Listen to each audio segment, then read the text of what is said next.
Hello, hello. Good afternoon, ladies and gentlemen, and welcome to what I'm sure will be one of the highlights of this year's, the 6th St. Patrick's Festival here in Amsterdam. First of all, well done for braving whatever the hurricane's name is that's raging outside. Extremely windy day, so very apt weather for an Irish festival. Cold, wet, blustery. It's like a spring summer's day in Ireland. For those of you that don't know, this is the weather 320 days of the year in our beautiful green island. So what we're going to talk about today, or these two gentlemen will talk about, is Brexit. And when we looked at this, we thought, should we give it the conversation a subtitle? And two options we considered: Brexit, the beginnings of the new British Empire; how the Royal Navy will once again rule the waves; how tea and crumpets will become the global dish of choice; and how 11s will be served at 11 and no other time. That was one choice. We'll see who goes for that. The other was Brexit, political, social and cultural self-immolation, where the Royal Navy become emergency ferries, and where tea and crumpets are only available if you have a ration book.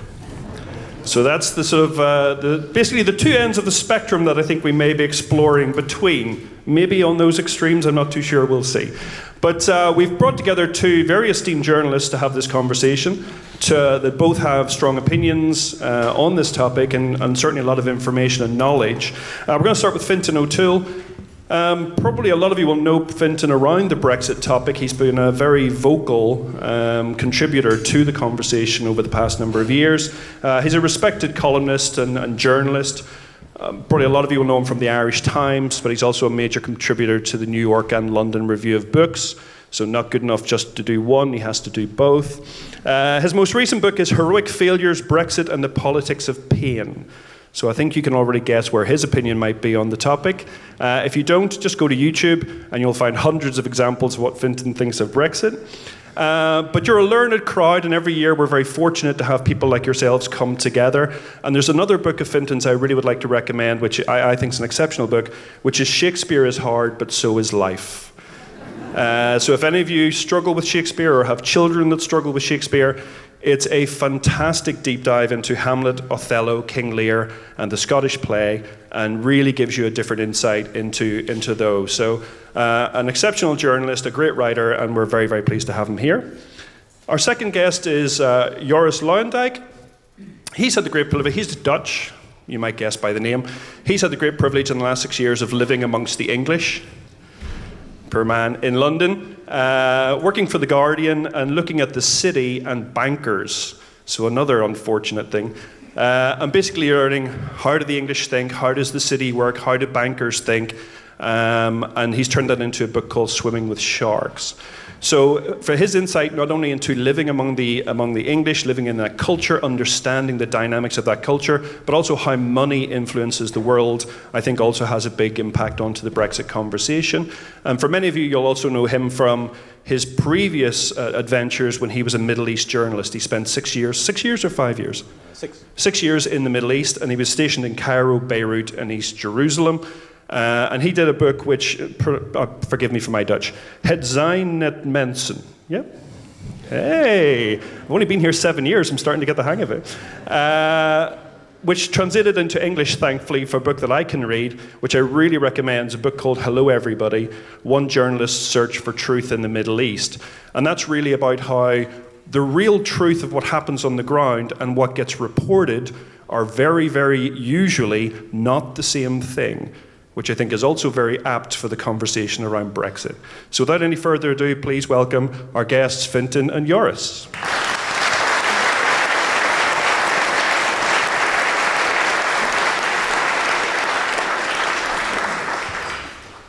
So, thank you very much. Nothing is easier these days than to mock the English, so we'll definitely come to that. But first, let's get the serious stuff out of the way. 40% of those here have an Irish name. And so for the rest, how is Ireland coping with the prospect of a hard border and what may come with it? Good afternoon, everybody. Lovely to see you, and a very happy St. Patrick's weekend. Well, you know, for Ireland, Brexit is a really serious business. You know, just to understand it, you have to get a sense of just how abnormal normality in Anglo-Irish relations was. So in 2011, it was the first time in literally 100 years, so the previous visit by a British monarch to what's now the Republic of Ireland was in 1911. It was 100 years when the head of state of the neighbouring island could not visit. It just was not possible to do that. And so when Elizabeth came in 2011, the extraordinary thing about it was that there were 200 people on the streets protesting. And I remember just watching that and thinking, it's over. You know, it's something that's bedeviled us for all our history, really. You know, it's over. They're just neighbouring countries, the experience of being in the European Union together for over 40 years, the experience of working together so closely in the Northern Ireland peace process it's not so much it's altered anything, it's just allowed the reality, you know, as we're saying, the real truth of people's lives, which is that these are very intertwined cultures, very intertwined at a family level, at a social level, at an economic level. It's just allowed that to come to the surface rather than have all of this history imposed on it. And it really did feel like it was over. And the shock is that you come to 2016, just 5 years later, and it's all like not just resurfacing, but is given a sort of anarchic immediacy, right? So it's not just that there's all this stuff happening, but it's that you don't know what's happening. I mean, nobody really can tell what the outcome of this process is, what the consequences might be. And so the short-term consequences of a no-deal Brexit for Ireland are very severe. Just new figures out today, the Irish exports, the first part of this year, only 10% of Irish exports now going to Britain. So you think, well, that's okay, you can deal with that. But that 10% is where the majority of people work. You know, it's the small companies, the medium-sized companies. The rest of the exports are in the huge multinational sector, which won't be much affected. But people's jobs are really on the line. Agriculture, of course, is still huge for employment in Ireland, food processing, all those kind of things are very, very affected. But then you have the huge issue of the border. I mean, people of Irish origin here will know about the border. I mean, you know, the border, you know, as part of this process I was saying about normalization, you know, it was just that the border had ceased to really exist as a psychological fact. Certainly a political and economic fact. I mean, different currencies, different VAT rates, all sorts of stuff. But you know, you just weren't aware when you were crossing the border. I've said this before and people think I'm making it up, but if I go on the train from Dublin to Belfast now, the only way I know I've crossed the border is my mobile phone pings, because it's a different mobile phone operator. And I get the message I get, believe it or not, is you are now roaming in Europe. That's actually what it says. You know, and this makes a huge difference in terms of people's lives, just the ordinary texture of people's lives, because what it means is that you don't have a reminder every day for all of those communities that the existential questions of whether you're Irish or British, whether you want a United Ireland or a United Kingdom, you just don't have to answer those questions. You don't have to even be aware of them. You just get on with life. And all of that's threatened. So this is very serious stuff for us, yeah. Because one of the many interesting points you make in the book is how when you were young, London was very special because it was multicultural and it was open to the world and it was global, coming from Ireland, which wasn't all of these things. By the time of the Brexit vote, Ireland was actually becoming like London. Yeah, you know, I mean, one of the ironies of all of this and all of this division is that actually, if you look at it, you know, the long-term differences between the two countries have narrowed enormously. You know, I mean, when I was a kid, I'm very old. You know, I'm 61. But like when I was a kid, I mean, Ireland was still primarily an agricultural society. The first census in Ireland that showed a majority of people living in towns or cities above 10,000 population was 1971. I was 10 years old at that stage. Actually, no, God, I was 13. I was 13 years old. Yeah, when it became a majority urban society. So you used to have this kind of huge divisions, right? Which is Britain was industrial and urban and Protestant, of course, and Ireland was rural, agricultural, Catholic. Ireland and Britain are now both outstandingly irreligious in different ways. They're both urban societies. They're both multicultural societies. So Ireland now, just to understand the place, I was think a really good way of understanding it, and many of you here as migrants would understand it, which is that 17% is a very interesting figure. 17% of people living in Ireland now were born outside Ireland. And 17% of people born in Ireland live outside of Ireland. So, it's both a kind of immigrant society and an immigrant society still. And I think Irish people have become very used to multiple identities, and to a complexity and ambiguity, and living with the idea that you don't have to be just one thing. And now, thanks to the Brexit vote, Ireland is back at the mercy of the whims of British politicians, where one says, why doesn't Ireland just join the United Kingdom again? And another actually threatens Ireland with starvation. I really don't mind being patronised. We're kind of used to it. But it's the sheer level of ignorance. The sheer level of not knowing the first thing, and this is new. I mean, the Brits used to be very good at governing. They had an empire. They had a Mandarin class. They had a seriousness about the way in which they approached the world. Just to give you one example, last year the British Secretary of State for Northern Ireland, right, who's the senior cabinet member in charge of Northern Ireland, a woman called Karen Bradley, volunteered in a radio interview. I mean, this wasn't under pressure. She was kind of more telling us a very interesting thing you might not know, because I didn't know it when I became Secretary of State for Northern Ireland. Unionists don't vote for nationalists, and nationalists don't vote for unionists in the elections in Northern Ireland. It's a really interesting thing, isn't it? This is just breathtaking in its fatuity, and part of the problem with the Brexit issue is that it's the return of the repressed. That the very thing they wouldn't talk about is of course the thing that's stopping their ideal Brexit.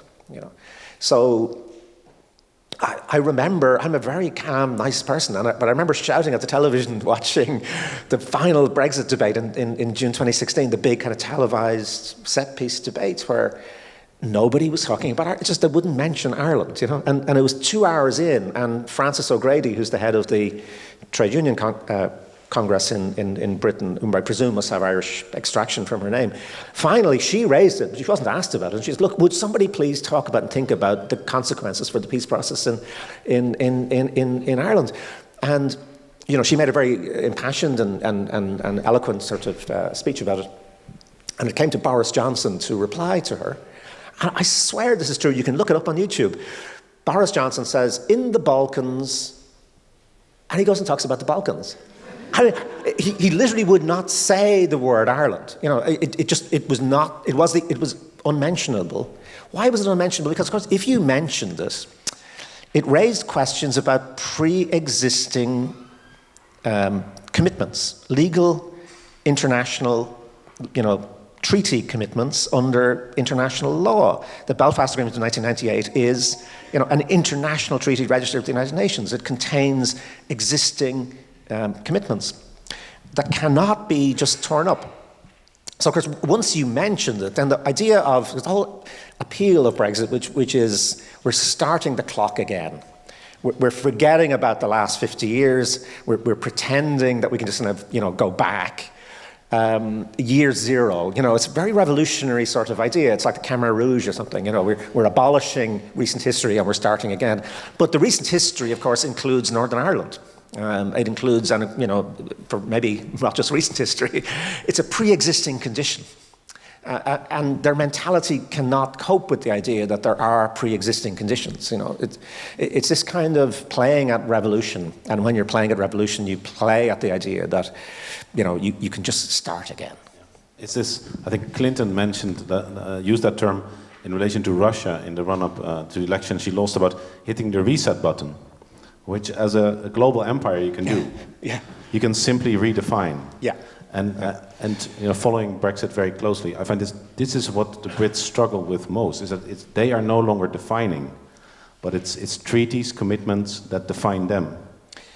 How did you find that obviously, you've been there a long period and looking at it, you're an anthropologist as well as a journalist. So, because sometimes I think British people resent the idea of people saying that they live in a kind of exceptionalist world. But how real did you find that to be from your own experience? Extremely, and on both sides. So where the Leave camp would say EU membership holds us back rather than props us up, and we're special, and we may have soft power, but it doesn't really matter. That soft power just emanates from us being special.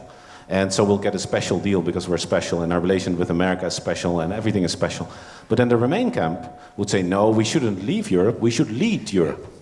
And so that seems to be the two tastes for the English upper middle class. We're either out or we're in charge. Yeah. And if I just told them, look, you're 60 million, you're like Italy. You'll have a seat at the table, but I don't want to be led by you, and I don't see why that should be the case. And they go like,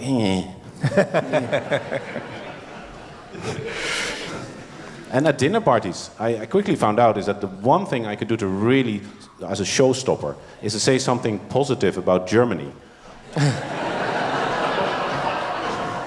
Or about the EU. And really one way to sort of ingratiate yourself as a European based in London is to shit on the EU. Yeah. It is extraordinary, isn't it? Because we both work in journalism, and journalism is a really important factor in this, isn't it? That the structural mendacity. So it's not just about this journalist happens to lie. It's a long-term structural project of mendacity about the European Union, of which Boris Johnson, you can't forget that people like Michael Gove and Boris Johnson, are journalists. And Johnson in particular, Johnson's story really is, outstanding by these standards. He was fired by the London Times for lying. Just for lying. He got, in that sort of very privileged way of the British ruling class, he went from Eton to Oxford, directly from Oxford into a graduate training program on the London Times. And they had to fire him because they just found he was just making shit up, But in the most naked way, like he was quoting people who were actually real people. He was, he was really stupid. So he was putting quotes in the mouths of real people. And people were ringing up and saying, I never said that. I don't know who this guy is. He never talked to me. So they fired him. And then he was immediately hired by the Daily Telegraph to be their Brussels correspondent. Now, it's really interesting because it's very deliberate, right? It's who do we want? We want a colourful liar. That's who you want in Brussels. And Joris and I would both know that if you're a journalist, we're all egomaniacs. That's why you're in the business in a way. And you don't want to be on page 13. You want to be on page 1. But if you're in Brussels, Brussels is absolutely page 13 or page 28. New regulations about light bulb safety standards, whatever. How do you get on page 1? And so the journalistic imperative is to play this game, which is that you won't believe what those people in Brussels are going to do to you next. They've just done the most astonishing thing. They are maniacs. And look at what they're doing. And they're just bringing in a regulation saying that if you have bought a sex toy, you can't buy another sex toy until you bring the first one back. And it's Monty Python, it's pure Monty, it's think up the most ludicrous thing. They brought in a regulation that says that our fishermen, good English, 100% heterosexual fishermen out there braving the waves, have to wear hairnets. What's the basis of this? Is a regulation saying that people processing food have to wear hairnets, which we all would kind of like to be the case. We don't like getting hair in our quiche, and that can be transposed into, well, fishermen are processing food, so therefore they're making our fishermen, they're making a mockery of British manliness, and but this stuff goes on for 25, 30 years. And it is a journalistic disease as much as anything else. I know something we were just talking about, the ownership of the British press. All of that is also a factor in this, isn't it? I think so, and this is why the country can't learn. So on the one hand, it has a political system where it doesn't. If you have proportional representation, you would now have new parties, one for a soft Brexit, one for a hard Brexit, one for Remain, one for no deal, and they'd hash it out. And so you'd have a legitimate majority decision. That's how a parliamentary democracy can deal with a referendum result. But now the cleavage between Remain and Leave runs straight through the parties. So then on the media side, here, journalists learn. So they find out stuff about the EU, and maybe they become anti-EU or pro-EU, but they don't have an owner that tells them what to do. Rupert Murdoch actually walks around the Sun newsroom dictating headlines. That would be absolutely unheard of in many other established democracies. And so it's really difficult to convince a man or a woman of something when his or her job depends on her not believing you. Yeah. And so you find on Twitter the sort of points raised by British correspondents for the Daily Express, which is a rag. But their Brussels correspondent is actually really good. Yeah. So you follow his tweets and you think, this guy could easily work for the Financial Times. And then his pieces aren't actually that bad, but the headlines, and for most people the headline is the article, is totally ghastly. Yeah. So the country can't learn. So this is why it seems that this is, I find Brexit is more a symptom of a deeper lying malaise. Yeah. And the country needs fundamental reform of its press ownership, first past the post, proportional representation, separation church and state, the Lords. But the Brits, we were talking about this earlier, the Brits really aren't used to be diagnosed by others. Yeah. They do the diagnosing. So how do they respond to you? I have my favorite sort of curse. They've done some fantastic swearing at my pieces, but I'm sure you have one too. It's a very, very, very divided and tribalized society right now. So I did an event in London before Christmas, and it was a book event. Usually book events, you have to bribe people to come to them. You give them wine or cheese or something.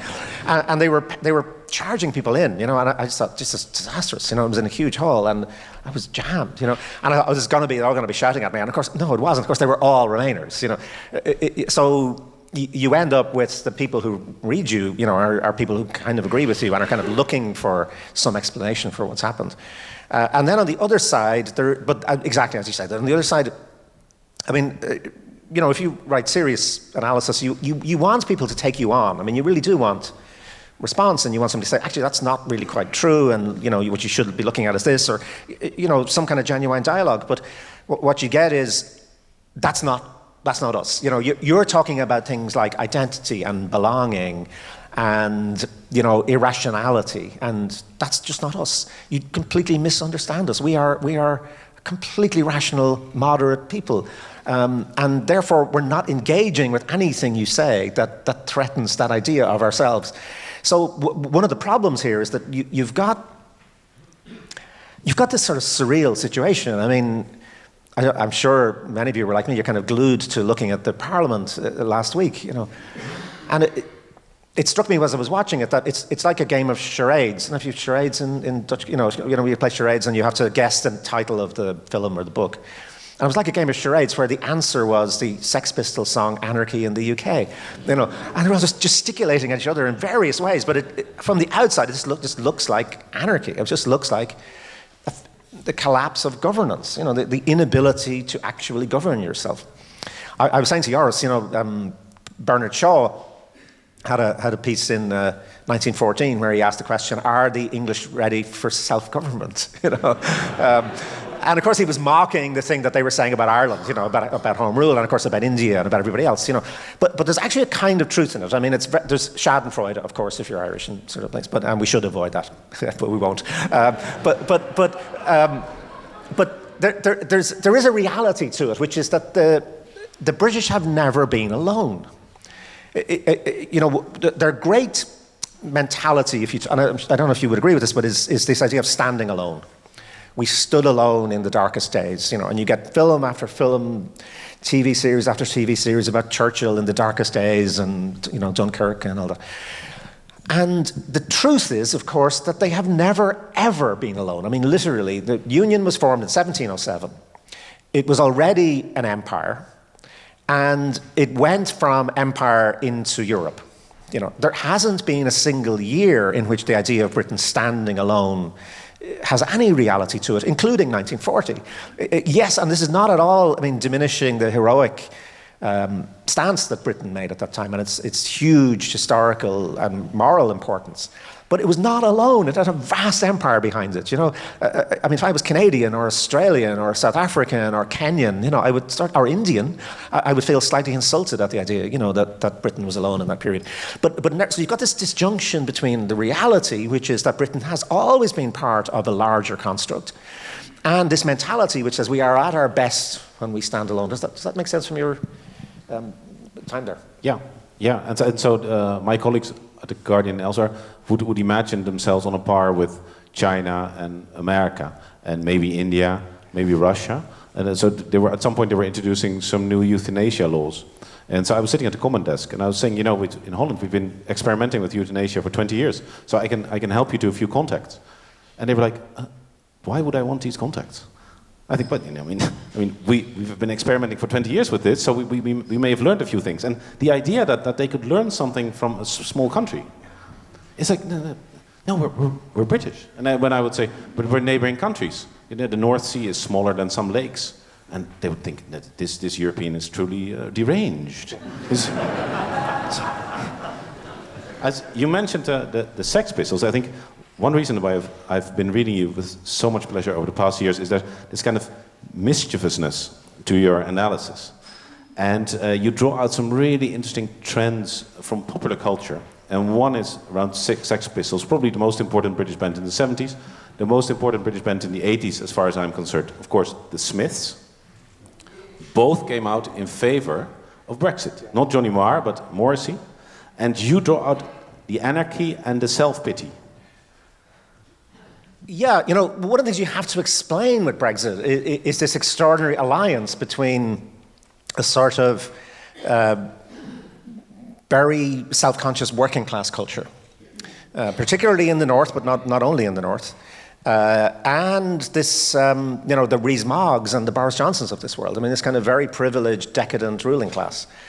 And if you'll pardon the expression, but the first two people to say fuck on television, in Britain were, well, actually, the first three, two of them were Peregrine Worsthorne, who's a kind of classic upper class, anarchist, Tory anarchist, who edited the Daily Telegraph. And the second then was the Sex Pistols in a kind of famous TV interview. And it's that sort of idea of just giving two fingers to everybody, John Lydon, Johnny Rotten talked about kind of walking down the King's Road, spitting at people. And particularly if you look at the UKIP side of this whole thing, the idea of just throwing all up in the air, of destroying everything, which of course has a pleasure to it. It's a real pleasure to David Cameron, saying, and George Osborne saying, vote for the status quo. Of course you're going to want to kick it. The problem is, really what they did was they put a big target, a big bum-shaped target on a brick wall and said, kick here. And the punk element of it is kicking it, but of course the problem is you're kicking your own foot, and the pain. Remember, there is a kind of thing about pain though as well, and self-pity. So there is a sort of masochistic element to all of this. We've got to explain how does a modern, democratic, prosperous European nation imagine itself to be brutally oppressed? That's the real question you have to try to answer. And it's an important question because it explains why Brexit has not been able to go anywhere, which is that you cannot free yourself from imaginary oppression. So the problem is that you've built up this sense of being oppressed, and that's fine. Revolutions can sort of at least let out that genuine sense of oppression. You can hang the landlords from the lampposts if you want, or whatever. You can do something, but you can't do anything with Brexit because I mean, you can't bring in a law saying that fishermen are now allowed not to wear hairnets because there wasn't one in the first place. You can't bring in a law saying you're now allowed to eat prawn cocktail flavored crisps, which was Boris Johnson's first big campaign. Was they're trying to stop us eating prawn cocktail flavored crisps. I mean, the prawn cocktail flavored crisps have always been in the shops. Like it never, So because so much of it is imaginary, what do you actually do with it?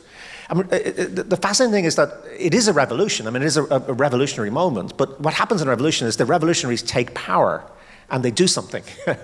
These revolutionaries, at the merest whiff of power and responsibility, walked away. I mean, Johnson fled from government. David Davis fled from government. I mean, the idea that Rees-Mogg would ever actually be in government, I mean, would ever want to actually take responsibility for having to do anything. So it's a sort of an abortive revolution because it's based on this idea of imaginary oppression. But the imaginary oppression means it has to come out from feeling very, very sorry for yourself. I mean, self-pity is a big part of this, and the idea of pain, which Punk, of course, you put, safety pins in your nose, you rip your clothes, you wear straitjackets, you kind of display yourself as being as being in pain. There is an element of that, I think, in all of this. They want to be victims. And the problem is that in relative terms, I mean, this is not to say that there are not people in British society who are victimized, that there are not really fundamental social and cultural problems of disenfranchisement and of poverty and of indignity. But it's all displaced onto the European Union, and I think that's where their fundamental problem is. So that I think one of the consequences of Brexit, it has poisoned the brand of exit, but it has also poisoned legitimate fundamental criticism of the EU. And so on the one hand, I found the Leave camp actually more consistent than the Remain camp, because the Leave camp said, look, this Eurozone is for it to work, is going to have to integrate fiscally, politically. Now, we don't think it's ever going to work, and we don't want to be this fifth wheel on something that is never going to work. Remain was never open with the British people, that Remain would actually mean, in the end, eventually joining the EU, joining the Euro, and becoming part of this integrated thing. So I found that actually I sympathized more with the Leave camp, that took the ultimate consequence of not wanting to be part of the European project, than the Remain camp that pretended that the European project wasn't evolving towards the thing that they could never sell to the British people, joining the Euro, joining Schengen, and so on. Yeah. And, I mean, in thinking about how that plays out, I mean, what you're hinting at there is that there's no matter what happens with Brexit, there's still a fundamental problem, isn't there? I mean, so even if it goes ahead or if it doesn't go ahead, there's not going to be a solution to Britain's relationship to the EU. That's the implication of what you're saying. Except if they would have a hard Brexit, because then the solution would be there. Yeah. And so rather than prepare public opinion for the inevitable break in case Britain doesn't want to join the Euro, or the inevitable joining of Britain of the Euro, the Remain has sort of tried to have it both ways. So they were having their cake and eating it as well. Yeah. Remain. I would very much agree with that, and I think from both sides. So I think one of the fascinating consequences of the Brexit vote is that for the first time you've actually created a European constituency in Britain. It didn't exist. You've got people out carrying the European flag. You've got younger people who are identifying themselves as European citizens. So perhaps in one way that may be that, it's, if you think about it in long-term generational terms, I mean, perhaps the greatest irony of Brexit is that, it may in fact be the preparation that they never had for European integration. That's looking at it in an optimistic way. But where I completely agree with what you were saying at the beginning, though, which is that it's taken the pressure off the idea of European reform. If you think back to 2016, I mean, most of us were writing about, is France next? Is Italy then after that? And if that's the case, then the European Union is over. And I mean, Brexit has been it's a horrible nightmare and a terrible thing to deal with. But for the European Union, it's been terrific in one way. Just say, well, you want to leave? Well, look at those people. Just look at it. Is that really what you want? And it's interesting that even the far right in Italy, for example, is no longer saying, we're going to leave the euro, we're going to leave the European Union, well, all that kind of stuff. It's almost been a sort of perfect counterexample. But the problem with that is that it induces complacency.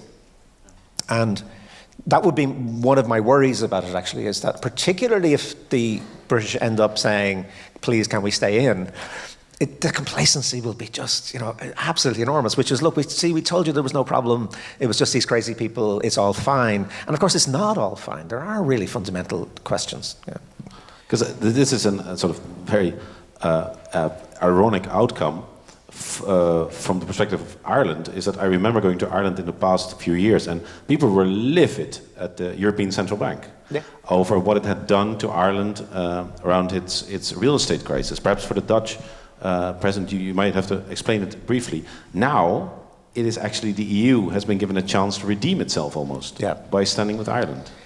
Yeah, it's sort of very odd, if you're in Ireland, because we really did suffer brutally. Ireland paid 40% of the costs of the entire euro banking crisis. It's what, 1% of the European economy. And there was an absolute insistence from the European Central Bank that Ireland must bail out the worst bank in the world. The worst bank in human history. It was called Anglo-Irish Bank. Even worse than ABN AMRO. Yeah, even worse. And this had catastrophic consequences. A lost decade for the Irish economy, enormous suffering. And this is not saying that Ireland itself was not, and Irish governments were not hugely responsible for this too. But in the end, the mentality was, we must do this because the European Central Bank tells us. And the naive understanding was that at some point the European Central Bank will make it up to us. If we're very good throughout this period, relief will come. And of course, it never came. Ireland went from having a national debt of 14% of GDP, 14% of GDP in that period, to having a national debt of 200% of GDP. And you live with those consequences still. The economy's done very, very well since it's recovered, but it's very vulnerable because of this huge overhang of debt and all of those kind of questions. So I think a lot of us were very, very worried about what would happen with Brexit, and there was certainly the idea that, and this, of course, was at the absolute heart of British policy, was the idea that Ireland is just Ireland. It can be isolated and picked off. And when the real stuff happens, you just get the Irish in the room and tell them what the story is. And the deal will be done between Berlin and London, and the Irish will just have to suck it up. And if you were Irish, there were some reasons for fearing this, because actually, we had a very, very bad experience of European polity, where we were essentially sacrificed to larger interests. The extraordinary thing is that not only has that not happened, but there's been not a single moment when there's been a cigarette paper between the Irish government's position and the European Union's position. This is a huge tribute to Irish diplomacy. The Irish ambassadors here, and I'm a constant critic of the Irish state and the Irish government and things, but it's really hard to find anything to criticise in this. It's really unfair, actually, for people like me. It's been but it has been extraordinary from the very beginning, and a realisation that if you persuade the European Union to start saying things very early on, and you get them to say it often enough, then they believe it. And they can't get out of it, or to be fair, there's no time they want to get out of it. But at this stage, they've said so often that Ireland's interests are Europe's interests, that there's nothing that we're going to do that's going to betray Ireland ever in relation to this, that it actually becomes very, very difficult to do it. And it's actually interesting, I suppose, if you're Dutch as well, because it's kind of reminded us that most EU countries are small countries. We think about the big powers, but it's mostly an amalgam of small countries. And if Ireland were betrayed in this, the future of the European Union in relation to every small country, including the Dutch, for example, thinking about, if it's ever our interests, our vital interests that are at stake, the Europeans will sell us out. And I think, to be fair, I think the Europeans have understood that would also be a fundamentally destabilizing consequence. However, the issue here, the long-term issue, is that Ireland, if Brexit goes ahead, Ireland has to really fundamentally reorientate itself towards Europe. And I don't think we're psychologically ready for that. We've always had the best of both worlds. We've exploited and taken advantage of our closeness to Britain whenever we've wanted to do so. And we've kind of been different and independent from them when that suited us too. And maybe we're not going to be able to ride those two horses at the same time. Now, if the EU integrates militarily, and there'll be trade-offs and deals done over the military table, and Ireland isn't present at that table. Yeah. These are huge questions now facing Ireland. Yeah. I mean, because in a way, because one of the ironies here is that Ireland and Holland are hugely important trading partners for Britain, which Britain doesn't realise. But so, I mean, how are Dutch people thinking about this in relation? Because I mean, Holland also has huge trading agriculture stakes, agriculture. But it's quite isolated. So I think for the average Dutch person, Brexit is a story on a screen, and if they get bored, they click it away. And I think for the Irish, it affects them viscerally. Yeah. And so that is a big difference. Right. But for you need qualifying majorities and minorities in the EU, and what the Dutch always did was to go to Britain. And so you'd have a big country, and then pointing to your British support, you would go to the Scandinavians and the Baltics, and by then you have enough votes to block whatever you wanted to block. Right now, Big Brother has gone. Yeah. And so Rutte, our Prime Minister, has now Rutte and the Seven Dwarfs. So he's found these countries that are even smaller than we are. Yeah. So and they're beefing up our diplomatic presence in Central and Eastern Europe. So until now, Brexit has this really counterintuitive effect of strengthening European integration. Of course, this is in a time without big terrorist attacks, without a Eurozone meltdown, and without big waves of refugees. We'll see how Europe fares. I mean, this is this sort of very strange interbellum economically. And this place is booming. Half the viewings are in English in our real estate sector right now. But what if the inevitable financial crash comes? Yeah. So we'll see about European solidarity then. Yeah. What's your sense of how this is going to play out over the next 2 years? Well, I think politicians never like to take the pain. And so if you're going to have a no-deal Brexit, there's an immense amount of time that will define your political career. And so you vote for no deal, that will be like the Iraq vote for Hillary Clinton. It comes back to haunt you years later. So I think there's everything points to an endless transition. And so, as you write in the book, Britain will end up in exactly the place where Brexiteers claimed it was, which is having to follow rules you have no influence over. And so that seems the sort of the ultimate full circle Armageddon clusterfuck end of the story. You end up being in the place where you falsely claimed you were. Yeah. I think that in a way, if we were just looking at it anthropologically and we could be distant from it, the most fascinating thing about it is it's a classic example of talking yourself into the very condition that you fear, right? So a big part of this is of course that the British, well, the English in particular, never got over winning the Second World War. And what I mean by that is that they never got over actually what was like 10 years after that. And to be fair, it is a unique historical situation. It's never happened to anybody else before or since, which is you win a really, really major existential conflict. And 10 years later, you're looking at the very countries that you defeated, and they're all doing better than you are. So, the three Axis powers, Japan, Italy, and Germany, are booming by the mid-1950s, and Britain is bankrupt. It's losing its empire. And the countries that Britain, as it sees, it's saved, like Holland and France and Belgium, are in this common market, and they're all doing fine as well. And they're not grateful enough to you. There is that sense, very deep sense of ingratitude. That the continent never really properly gave Britain the special status that it deserved as their savior. And this may seem crazy. You might think, well, come on, this can't really still be playing out so often. But I mean, look at the number of references to Dunkirk. Look at the way they keep going back to this. Look at the way they keep talking about the Second World War. And the consequence of this is actually, so part of this mentality is that the European Union was always just the Germans. It's really a German front, and it's the way in which the Germans have reversed the result of the Second World War. So we won the Second World War, we beat the Germans, but then they beat us in this insidious way by establishing the German Reich, aka the European Union, sucking us into it, and we are subject to it. And I think this goes back to something you were saying as well, though, that a big part of this is also an imperial hangover. In an imperial mindset, there are only two possible states you can be in.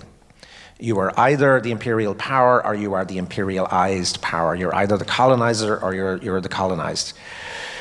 And the hangover of this is that the European Union has to be understood as who is dominant here. If it's not us, it must be somebody else. Right? And if we're not dominant, we must be submissive. And that's where this self-pity comes in, right? Which is the sense that if we are not the top dog, then we're being humiliated. The idea of a kind of open, consensual, complex, negotiated normality just doesn't exist in this kind of duality, I think. And I think this is the problem for the British, which is even Brexit itself, crazy as it is, has a certain kind of pleasure because we're all looking at them. It's like, look at us, look how mad we are. Look at our drama, sucking up all the air, sucking up all the sort of the energy. And the real shock, I think, for the British is maybe the one that's coming, which is people stopping caring. I mean, I don't know how it is here, and you said people are turning off the television. I mean, if you go to Berlin and you talk to people about Brexit, it's like, yeah, it's kind of, number 10 on the list of crises for the European Union. Of course it's serious, and of course we wish it wasn't happening. But I don't know how you feel about that. Do you get the sense that maybe the real danger is that at a lot of European level, people have already, like in market terms, kind of factored it in. They've priced it in, and they're zoning out of it as an issue, which for us in Ireland is something we really don't want to happen. We need people to be paying attention to it because it matters so much to us. But how do you feel about that? I think by now everyone is seriously considering the no deal possibilities. Also, second and third order effects on derivatives, on rulings. I mean, how does it actually work if the European Court of Justice no longer rules over England? How English rulings, are they still valid in Europe? You really have a kind of Lehman-esque fear that something may pop up and suddenly banks have to go up and say, well, actually, we no longer have access to this capital. So I think people are awake now, but what the EU has done is it made life very easy for itself. They've simply focused on the fraud that we haven't talked about, the lies and the delusions. But there were really valid arguments for the Brits to leave, just like there are good reasons to stay. And what the EU really singularly hasn't done is look at these good arguments. So a third of all Brits of Asian descent voted leave, for example. Now, you can't put that down to racism.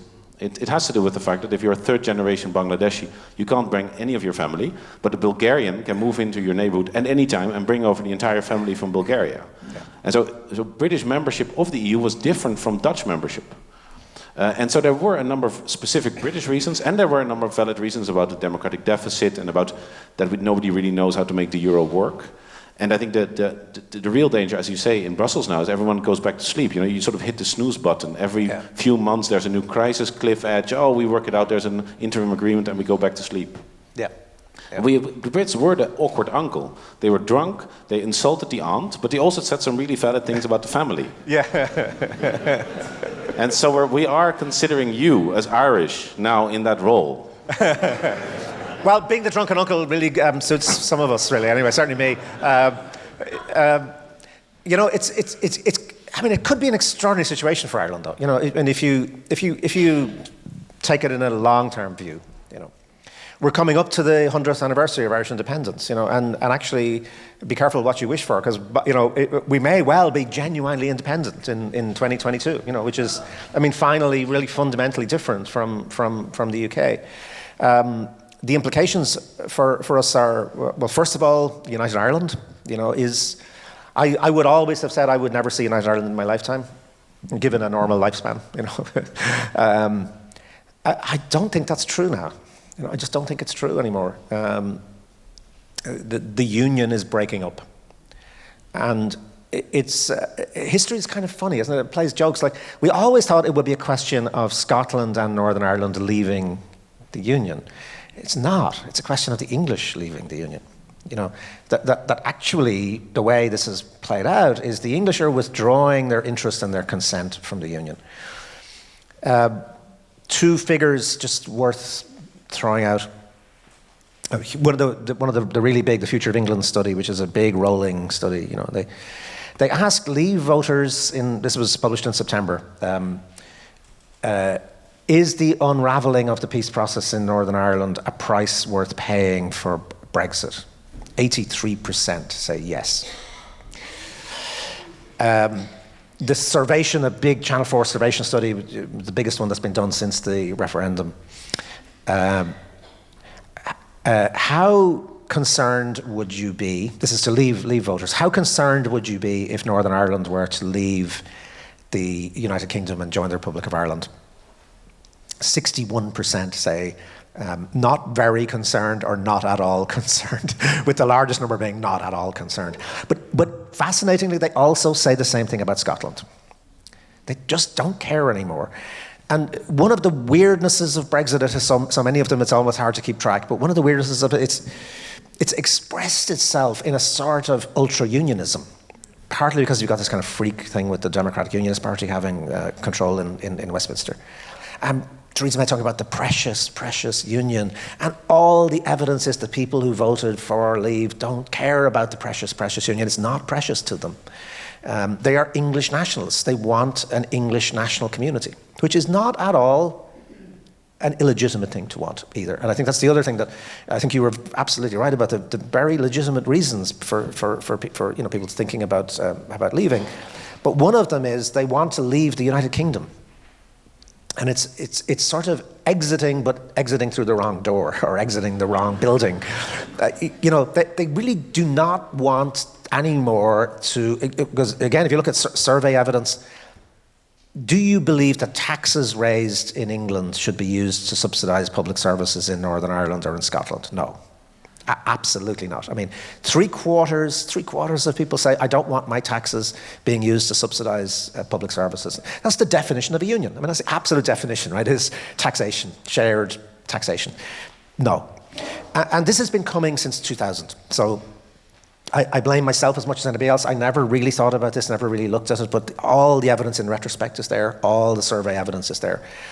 In the 2011 census, which was the last census they had, over 60% of people in England, they're given a multiple choice about national identity, British, English, both.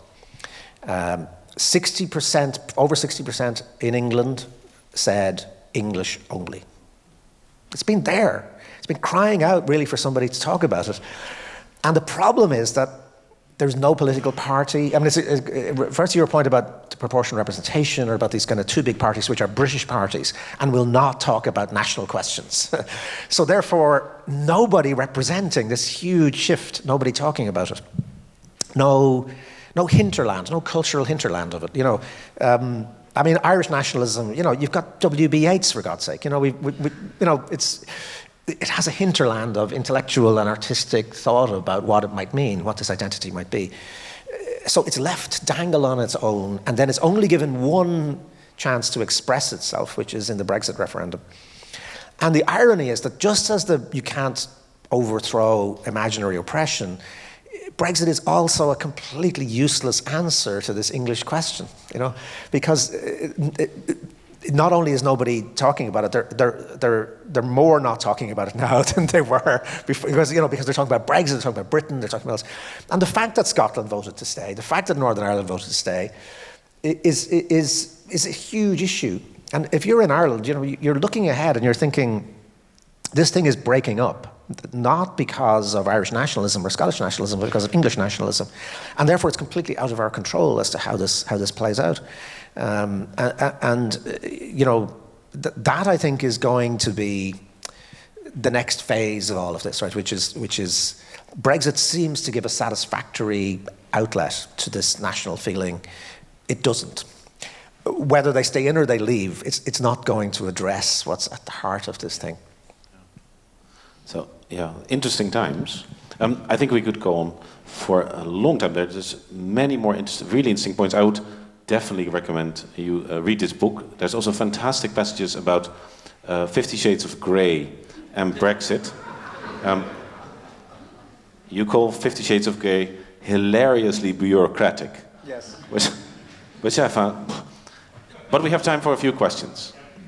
So we have time for 4. We're going to take one from the back group, one from the middle, one from the front, and one for me, because I have the mic. Joris, can I ask you, you spent 6 years in London, in the city, with bankers.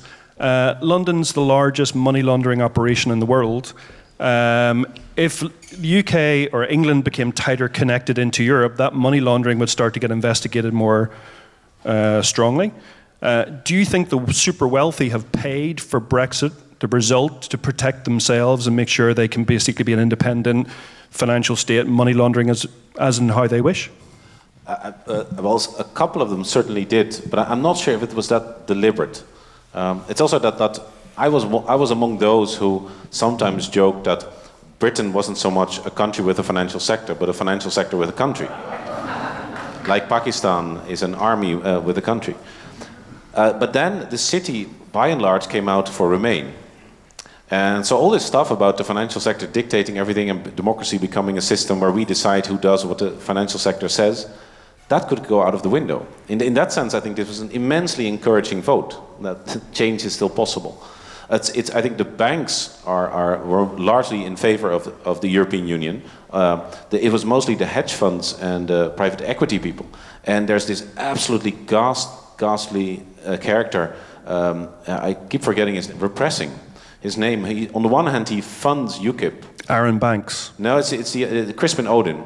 And so he funds UKIP on the one hand, and then takes positions on the financial market where he benefits from the crash of the pound. And then he gives an interview where he lays it all out. There's an almost psychopathic triumphalism around, as you say in the book, the sheer joy of fucking things up. Yep. So, if I came away with one thing about the financial sector, it's a multicolored beast. It has really different groups, but generally speaking, many of the people there are post-national, and they have far more in common with their fellows who they know from Harvard or from some MBA thing, and their fellows living in Dubai or Hong Kong or New York, and they will not mind at all moving as long as they can move to an interesting city. And here I worry about Dublin and Amsterdam, because it doesn't feel good to tell your friends in New York you live in Dublin or in Amsterdam. In Frankfurt, same thing. So it has to be Paris, or it will be outside, because you want to look cool as an investment banker. And Dublin, for all it's worth, is like Amsterdam. It's not cool enough. There we go. So take that, you Irish people, you boring Irish people. All right, who wants it worst? Who wants it bad enough in this back row? I have a very simple question, but I'm afraid the answer will be very difficult. The question is, we've discussed the situation now, but I really would like to know, what is there that we, as the Dutch or the Irish, actually can do still at this point in history? Is there anything we can actually do?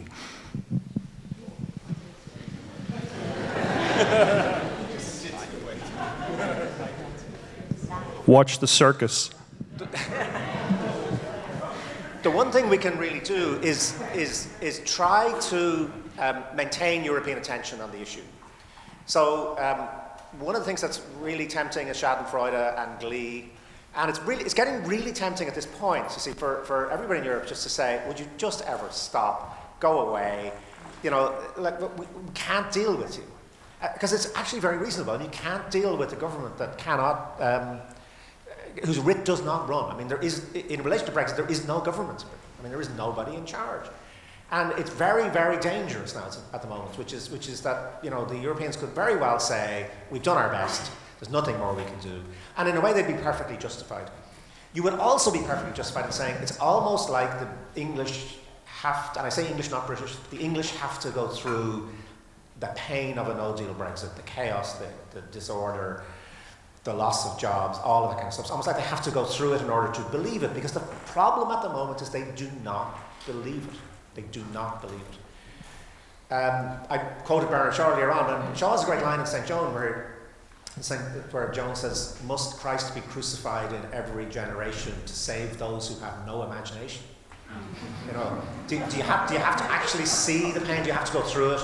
Can you not just imagine it? You know, and this lack of imagination is a real problem. And I think because both Ireland and Holland have very strong interests in keeping Britain as closely aligned to the European Union as we possibly can, I think it's up to us, you know, to keep saying, you know, be patient, let this play out, don't walk away. Try to keep them in a process, even if this is intensely irritating, which it is, even if at some collective level they don't deserve it, you know, it doesn't matter, you know. One of the lessons we should have learned from the reaction to the banking collapse is that a moralistic, punitive approach doesn't help. You know, the Germans became very religious about debt. You know, saying the banks in your country borrowed all this money, therefore you must all collectively be punished for it. And it's a terrible approach to things, and it doesn't work. The one thing we should have learned from 20th century European history was actually, you know, Versailles and reparations was a really bad idea. You know, trying to punish people for being irresponsible actors on the international stage doesn't really work in the long term. You've got to try to remain as rational and as open as you can about it. And I think that's the one thing that maybe both our countries can do. Does that make sense? But would you be in favor of a second referendum? Well, it's interesting. So Joris was just saying he wouldn't be in favour of a second referendum. I would, on the basis that I think, first of all, the first one was deeply fraudulent and deeply problematic in democratic terms. Remember, 40% of the entire spending by the official Leave campaign, leave aside even the unofficial one, 40% of the entire spending was held back for the last 3-4 days for targeted advertisements, which were targeted by Cambridge Analytica, you know, stolen Facebook data being used so that popping up, you know, so people were getting individualized advertisements based on everything that Facebook knew about them, which is pretty much everything. You know, this is deeply, deeply flawed. There's been nothing like it that we've seen in democracy before.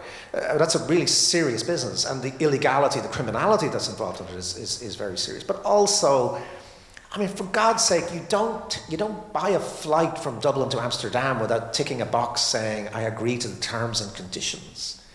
I mean, there were no terms and conditions to Brexit. People just hadn't got a clue what they were actually voting for.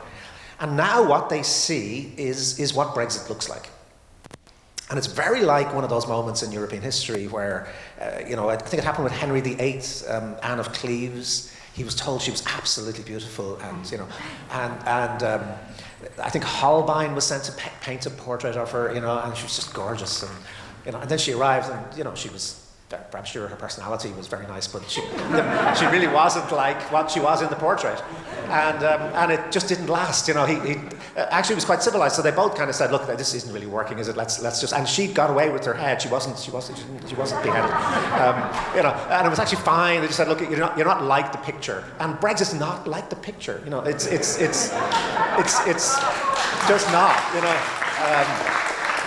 And I don't think there's anything undemocratic. I mean, if you cannot change your mind, you do not live in a democracy. You know, it's very simple. Why do you think no? Well, if you look at the sales of the Financial Times and the Guardian together, which is less than 400,000, and you look at the sales of the Brexit press, it's over 4 million. None of these people have shifted newspapers. So then if you look at the fraud allegations, they're not being investigated. So if I would be guaranteed an honest referendum, where people would be given an honest overview of the terms, yes. But it is not going to happen, and it's not going to happen for the reason that we talked earlier about, that the country first needs fundamental reform. And I really worry about the second referendum with a lower turnout and then a slight win for Remain. So you'd have a fundamentally illegitimate second verdict. and then Britain staying in and then using the European elections to completely blow up. I mean, the Conservatives left the European Christian Democrats. And that was the reason why the European Christian Democrats then had to court Orban. They could have kicked out Orban long ago had they had the Tories vote, but the Tories walked out. And we can't use such a destructive partner at a time when we have to think thoroughly through our military options, fiscal options, and that sort of thing. And then I think, as you said, most people still think that no deal will not hurt, or they think no deal will just, everything remains the same. So, as much as I hate it, I think, the Versailles point is well taken, but the Germans, after World War II, were at their knees. Nobody believed Hitler was going to make Germany great again. Then you come in with magnanimity. But if we could come in with magnanimity now, it will just play into this idea that they're special, that ultimately politics doesn't matter, that the EU elites will always bail you out, and this thing will just continue to fester. So I think the Brits need the English need some time in the naughty corner. Okay. So this is the question from the middle group. If you could stand up when you ask the question so our photographer can get your beautiful face. Hi. Two things happened this week that I'd like your take on, please. One is that there was an interesting article in The Guardian about how Trumpites in Washington are hoping very much for a hard Brexit as part of their toolkit to destroy the European project. And I'd like to know if you think that's playing into how it's going to play out in the end at all. The second thing I'd be grateful for your comment on is the spectacle of Theresa May this week voting against her own no deal proposal because it had been tweaked and slightly rebranded by Labour. Is that level of really appalling tribalism fixable?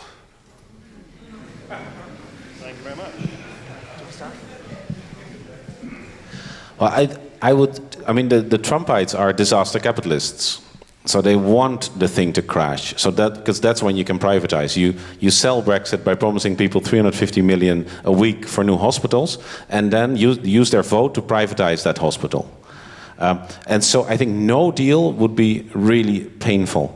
The trouble, though, is that if we have an orderly hard Brexit, people mistake these things. A soft Brexit, hard Brexit, no deal. An orderly hard Brexit, then the consequences will be felt so gradually that it may not be processed by people as the consequence of hard Brexit. So that's the hard thing. On the one hand, I think it could be salutary. A few weeks, or maybe even just a few days of trucks all the way from Dover to Leeds, to just drive home visually what it actually means. But on the other hand, as I think that then the Trumpites will come in and say, you have such big holes in your budget now, but if you privatize the NHS, the holes are filled. And then there's, of course, the military defense part. We do need the Brits because at least they're able to start wars. They no longer win them, but at least they start them. The Germans are utterly useless. I cannot believe I'm saying this in a synagogue, but the Germans are utterly useless with their army. So I find it so difficult to decide what to hope for. I think the point is very well made. That there's no question, but that there are agendas here. There's a nexus. I mean, Farage is very much in with the Trumpites. The Cambridge Analytica stuff, the Mercer family, the Steve Bannon. I mean, all of that stuff has been part of Brexit, and it's for a reason. Of course, it's exactly as Joris was saying. It's disaster capitalism, but also, of course, it is a Putinite agenda too, which is to destroy all of the. What a great run it's been. Destroy the authority of the United States on the world stage, destroy the authority of the European Union, but also, of course, you destroy the authority of the UK. I mean, the UK is becoming a laughingstock, and this goes to your second point about Theresa May voting against her own proposal. Even more astonishing, I don't know if you saw it, but Steve Barclay, who is actually the Brexit secretary, I was watching it live, and he proposed for the government the motion yesterday on Thursday to seek an extension to Article 50, and said, the national interest calls on us to do this now. We must seek the extension. And then he went in and he voted against the very thing he had just proposed. So this element of farce, this element of collapse, it very much suits you if you're a disaster capitalist. I mean, we are seeing this kind of this anarchic breakdown, and it is to do, I think, as you say, with the tribalism. But it's even worse than that in a sense. You've got the sort of party tribalism of Tory versus Labour, but the Brexit, no Brexit tribalism sits on top of that and splits even within that. So it makes it even more incoherent. And this is where I completely agree with Joris. I mean, what's the best outcome from all of this? The best outcome from all of this is that there's a radical rethinking of belonging and governance in the UK. That there's a managed process in terms of how the union breaks up. It need not break up in that sense. It could evolve into something much more exciting, much more interesting, and Ireland could be a part of that. I'm very sympathetic to Joris' thing about them needing to suffer. The problem is we're collateral damage. We suffer everything they suffer. And in a way more, because we've got to deal with the consequences on our own island. And that's why I'm pleading for people, just bite your lip, don't say the things that you want to say, don't be as angry as you have a right to be, and just try somehow to keep them on board. But I absolutely understand Joris's point, and I also understand the problem, which is that, you see, even if they don't leave now, they're not going to get this toxic sludge out of their system. It's in the groundwater now. The Brexit thing, once it was done, it carried with it the virus of the stab in the back, which we know from European history is deadly. Why? Because it could not be delivered. I mean, it was impossible. It was dead on arrival. So Brexit was always ex-Brexit. I mean, it was Brexit up to the moment of triumph in the referendum, and then it was ex-Brexit. The very morning of June 24th, 2016, it was over. And what's left is the recrimination, the blame game as to why it was not perfect. Who stopped us from doing it? And this is actually maybe why it is resonant to be in a synagogue, the blame game, the blaming of somebody else. It's going to be Ireland and the Irish. It's going to be the Remainers, the Liberals, the Cosmopolitans, whoever you want. And I think, again, maybe because we're Irish, we're very sensitive to this. The last thing we need is Anglo-Irish relations to be pulled back into that swamp, because it took us a hell of a long time and a hell of a lot of suffering to get out of it.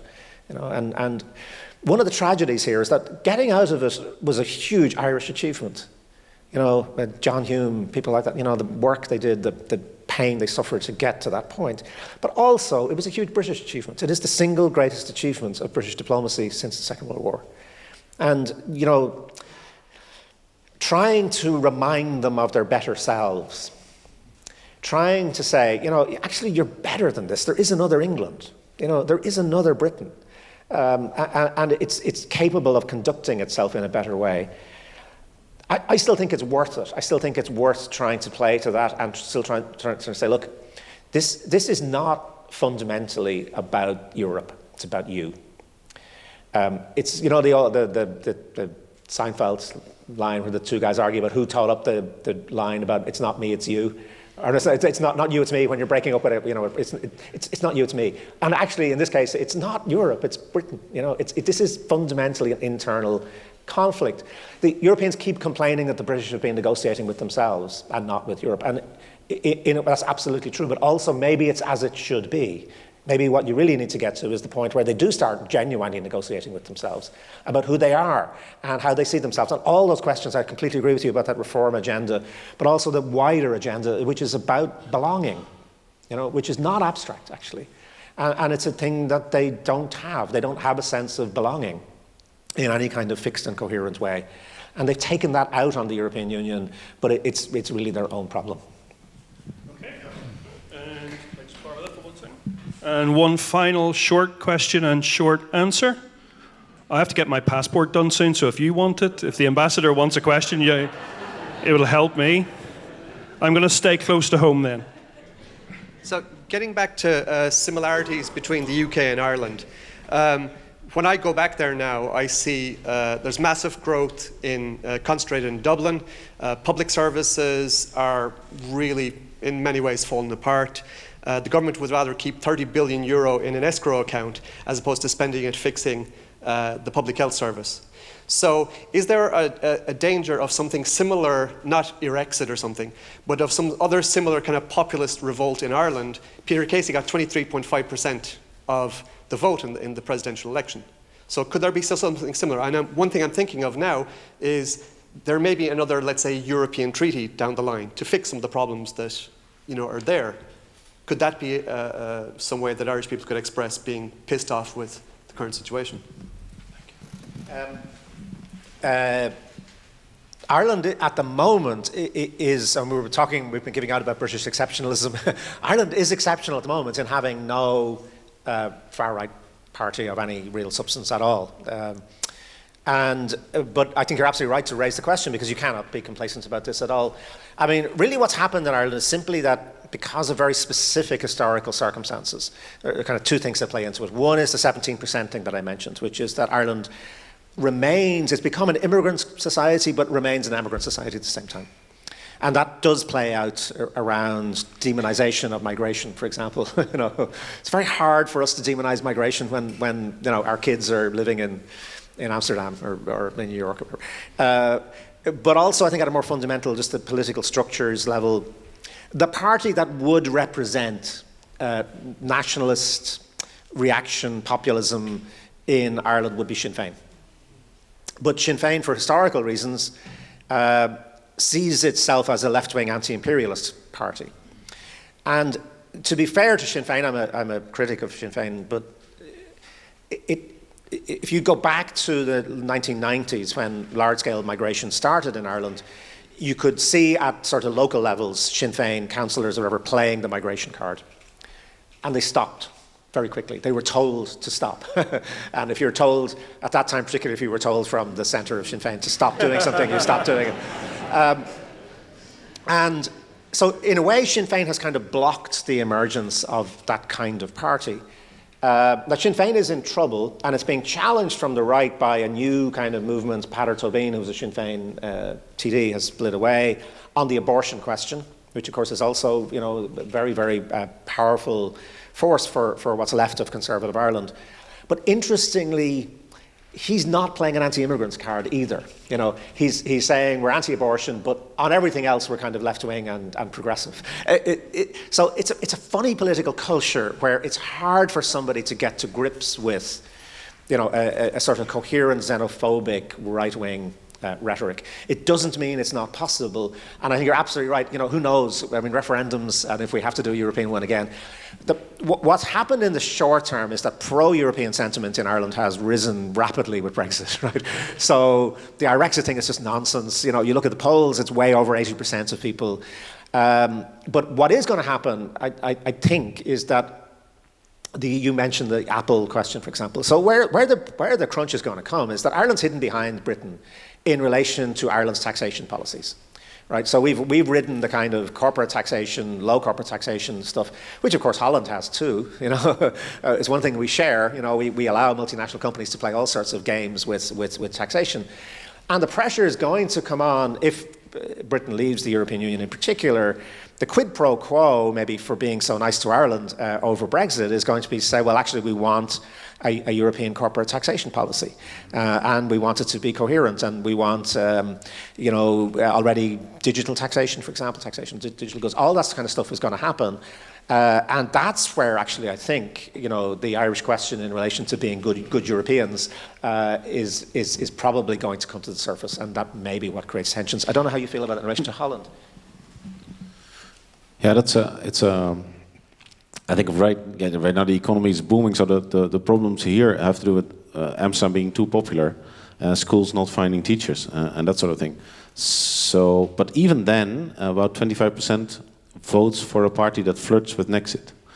So when the cuts come in again, because the economy has finally turned, It's amazing. I've studied the financial crash of 2008, and you read all these books about how could everybody believe that this was sustainable, and the showcase is Ireland. How could they believe that these housing prices were realistic? And back then, the Irish were saying, no, it wasn't realistic. How could we believe this? By now, the prices are far beyond that, and everyone is back into this dream world that these prices are normal. It is astonishing how people can delude themselves, and not just the English. Yeah. And so I wonder if it's already 25-30%, and we have an aging population. There's a big pension crisis looming. If this indeed at some point we may also misplace our anger on the EU. At the same time, the EU. I mean, I struggle to find economists who can explain to me convincingly how we're going to work it out with the Southern Europe, because a transfer union is politically difficult, but look at transfer unions in Eastern Germany and Southern Italy, they don't work. So it's not just politically difficult to get the North to pay for the South, but if you start paying the South will only, deteriorate further.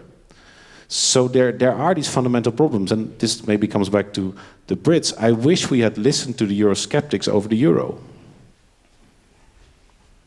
So we're really going to miss that sort of truly smart British criticism that came with all the nonsense. So after that final uplifting thought, lucky that there's a bar just across the street that you can go to and drown your sorrows if you want to. That's where we're going to have to wrap it up for today. I think it is a conversation that could go on for the rest of today, and I think will go on for weeks and months and years ahead. But please join me in giving a big round of applause and thanking Fintan and Joris.